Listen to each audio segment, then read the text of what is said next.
Bismillahirrahmanirrahim. Assalamualaikum warahmatullahi wabarakatuh.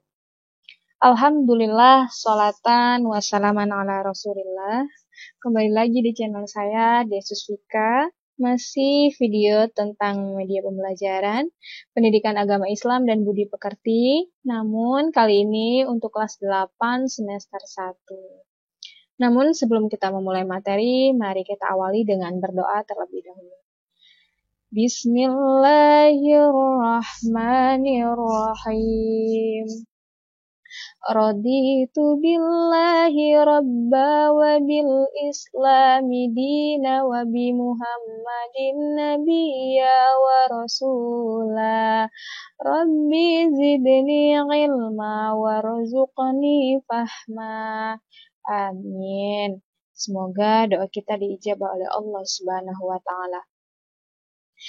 Baik, kali ini kita masuk di bab 7, yaitu tentang perilaku rendah hati, hemat, dan hidup sederhana.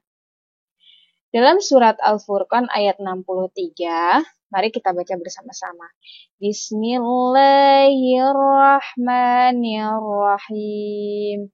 Wa ibadur rahmanilladzina yamashuna 'alal ardi hauna wa idza khatabahumul jahiluna qalu salama. Artinya, adapun hamba-hamba Tuhan yang Maha Pengasih itu adalah orang-orang yang berjalan di bumi dengan rendah hati. Dan apabila orang-orang bodoh menyapa mereka dengan kata-kata yang menghina, maka mereka mengucapkan salam. Nah, pesan-pesan mulia dalam surat Al-Furqan ayat 63 ini ialah di mana Allah Subhanahu wa taala mengajarkan kita memiliki sifat rendah hati. Rendah hati disebut juga dengan tawadu. Nah, pengertian tawadu adalah sikap diri yang tidak merasa lebih dari orang lain. Orang yang tawadu berkeyakinan bahwa semua kelebihan yang ada dalam dirinya semata-mata merupakan karunia dari Allah Subhanahu wa taala. Dengan keyakinan yang demikian, dia merasa bahwa tidak sepantasnya kalau kelebihan yang dimiliki itu dibangga-banggakan. Sebaliknya, segala kelebihan yang dimiliki itu diterima sebagai sebuah nikmat yang harus disyukuri. Lawan kata dari rendah hati adalah tinggi hati atau sombong. Takabur bisa juga angkuh. Allah Subhanahu wa taala melarang keras manusia untuk memiliki sifat sombong. Nabi Muhammad SAW berpesan agar kita senantiasa menghiasi diri kita dengan sifat tawadu atau rendah hati dan menjauhkan dari sifat sombong. Orang yang rendah hati, derajatnya akan dinaikkan oleh Allah Subhanahu wa taala. Nah, sebaliknya, orang yang tinggi hati malah derajatnya akan diturunkan oleh Allah Subhanahu wa taala. Nah, di sini juga ada surat Al-Isra ayat 27. Mari kita baca bersama-sama. Bismillahirrahmanirrahim. Innal mubazzirina kanu ikhwanasy syayatini wa kana syaitanu lirabbihi kafura. Artinya, sesungguhnya pemboros-pemboros itu adalah saudara-saudara syaitan, dan syaitan itu adalah sangat ingkar kepada Tuhannya. Nah, pesan-pesan mulia dalam surat Al-Isra ayat 27 ini ya diturunkan oleh Allah Subhanahu wa taala dalam rangka menjelaskan gaya hidup kaum jahiliyah yang salah. Mereka suka sekali berfoya-foya. Mereka beranggapan bahwa derajat kemasyhuran dan kehormatan dapat dilihat dari kemampuannya dalam berfoya-foya dan menghambur-hamburkan hartanya untuk berpesta pora. Dalam ayat ini, Allah Subhanahu wa taala menegaskan bahwa berfoya-foya serta menghambur-hamburkan harta itu adalah pemborosan yang merupakan bagian dari perbuatan setan. Dengan demikian, sudah jelas bahwa tindakan semacam ini sangat dilarang oleh Allah Subhanahu wa taala. Sebaliknya, Allah mengajarkan kita agar bisa hidup hemat, sederhana dan peduli kepada orang lain dengan cara suka berdharma. Rasulullah Shallallahu Alaihi Wasallam memberikan teladan agar kita menjalani hidup dengan kesederhanaan. Rasulullah Shallallahu Alaihi Wasallam bukan seorang yang miskin, namun beliau menjalani kehidupan dengan penuh kesederhanaan. Nah, selanjutnya, setelah kita membahas dua surat itu, kita akan bahas tentang ilmu tajwid ya, hukum bacaan mat. Di sini maaf ya, salah tulisannya. Kita lanjut. Nah, bacaan mat itu terbagi menjadi dua, yaitu mat tobi'i atau mat asli, dan yang kedua ada mat fari atau mat turunan. Mat turunan ini dibagi menjadi banyak lagi. Di sini antaranya ada yang disebutkan 4, yaitu mat wajib muttasil, mat jaiz munfasil, mat arid lis sukun, dan mat iwad. Nah, mat tobi'i atau mat asli yaitu apabila alif setelah fathah atau ya sukun setelah kasroh atau juga huruf waw setelah domah, maka bacaan tersebut adalah hukum mat tobi'i.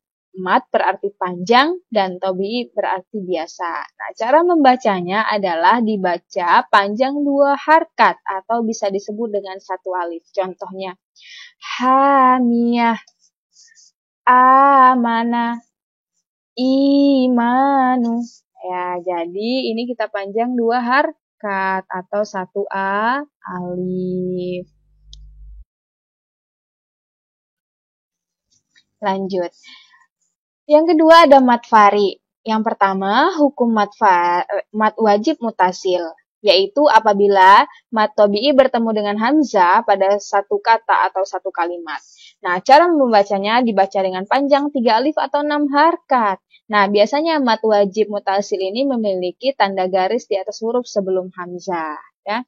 Nih, contohnya seperti ini. As-sama'i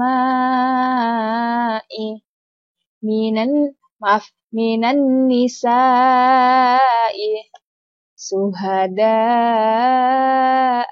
Nah, jadi ini kita baca sampai 6 harkat. Yang kedua, hukum mad jaiz munfasil.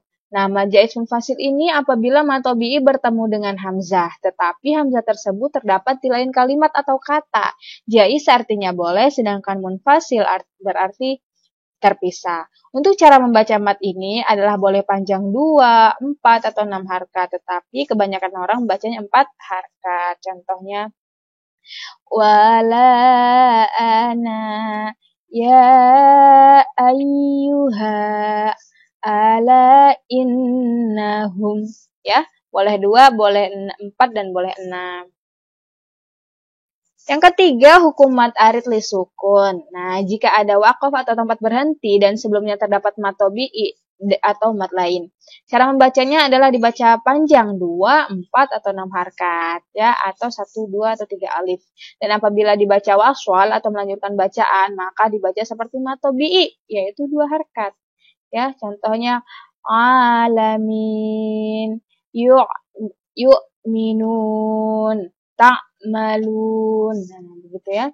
Selanjutnya 4, hukum mat iwad. Ada apabila kalimat terakhir berharakat fathah, tanwin, dan dibaca waqaf atau berhenti. Dibaca panjangnya 1 alif aja ya, atau 2 harkat. Contohnya iwaja, mau'ida, samiya. Nah, begitu. Oke.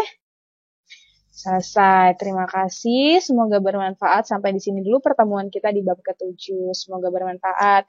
Namun sebelum Ibu tutup, mari kita berdoa setelah belajar terlebih dahulu. Bismillahirrahmanirrahim. Rabbi auzidni an ashkura ni'mataka allati an'amta alayya wa ala walidayya wa an a'mala shalihan taradahu wa adkhilni bi rahmatika fi ibadikas sholihin. Oke, sampai di sini pertemuannya. Sekali lagi Ibu sampaikan, kurang lebihnya mohon maaf, dan Ibu tutup dengan mengucap lafaz hamdalah. Alhamdulillahirabbil alamin. Ibu akhiri, assalamualaikum warahmatullahi wabarakatuh.